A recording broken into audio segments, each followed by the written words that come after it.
Donc là, on a un squelette dans un très bon état de conservation, avec la plupart des os du corps sont présents. Il était probablement atteint par la lèpre. On peut dire ça en voyant les phalanges. Alors là, c'est pas une phalange, c'est ce qu'on appelle le 5e métatarsien du pied gauche. Si on compare le 5e métatarsien du pied gauche avec celui du pied droit, on voit qu'ils ont une forme différente. Celui-là se rapproche à peu près de la forme normale et encore pas tout à fait parce qu'on voit qu'il est un petit peu rogné. Mais celui-là a vraiment une forme différente. En particulier, on n'a plus la partie de l'os, l'extrémité de l'os qui s'articule avec la phalange, qui vient après.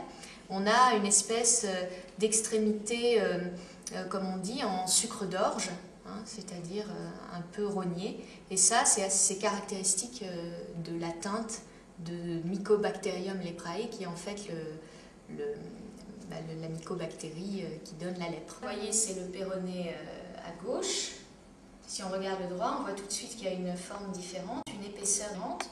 Donc voilà un os sain, voilà un os malade, avec un épaississement, on dit des appositions sur le corps de l'os, et puis cette impression un peu de porosité, d'épaississement, on voit bien que là l'os est malade.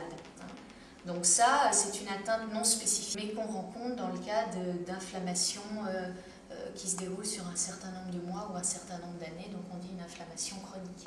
C'est la mycobactérie qui attaque directement l'os et qui va rogner en fait une petite épine, l'épine nasale, qui est donc à ce niveau-là, et en fait qui va aussi atteindre le palais osseux. Donc ça, c'est le palais qu'on a à l'intérieur de la bouche, et qui va créer des petits trous au niveau du palais osseux. Ça va aussi atteindre les mâchoires, la mâchoire supérieure, à ce niveau-là, au niveau des dents centrales de la mâchoire supérieure. Voilà. Donc ce sont trois signes, l'épine nasale, le palais et les dents, qu'on regarde en premier sur le massif facial pour regarder s'il y a une atteinte spécifique de la maladie. Lorsqu'on a une atteinte à ce niveau-là, on peut être quasiment sûr que la personne avait la lèpre.